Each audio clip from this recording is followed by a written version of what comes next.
Welcome to Tutorials by David. Today I will be teaching you how to uninstall your Pinokio on your mobile devices. And welcome to Tutorials by David.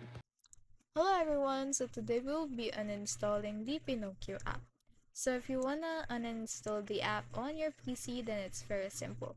You wanna go to your control panel setting, go to the start button, or for me it's the start Windows app. Then search for the app you want to uninstall. So for me I wanna Pinokio.